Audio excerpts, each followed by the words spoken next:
Happy evening. My name is ఆవల సత్యనారాయణ.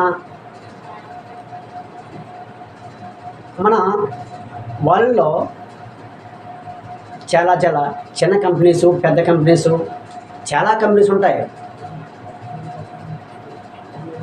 చాలా companies ఇండియాలో నెంబర్ 1గా ఉంటుంది.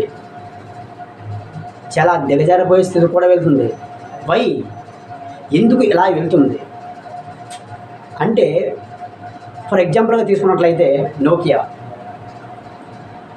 ఇండియాలో one of the best company Nokia.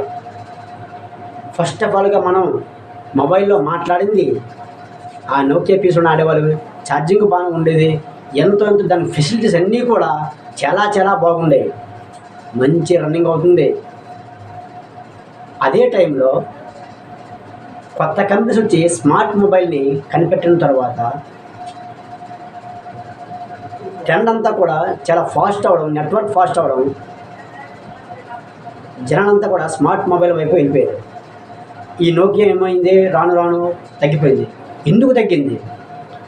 ఉన్న ఎంప్లాయీస్ తెలివైన వాళ్ళే, బాగా పేరు తెచ్చుకున్న కంపెనీ, కానీ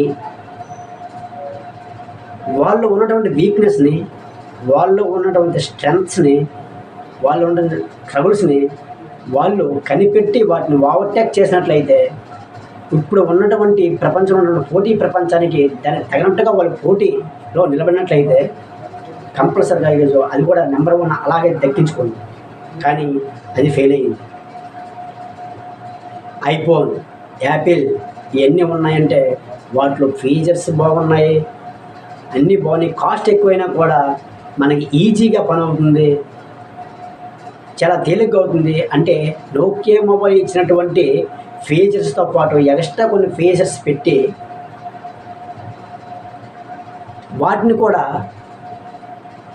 అంటే స్మార్ట్ మొబైల్లో ఉన్నటువంటి డిఫాల్ట్స్ని ఓవర్కమ్ చేస్తూ అవి దించడం వల్ల ఈ కంపెనీ అనేటువంటిది అది మనకి డౌన్ అయ్యింది.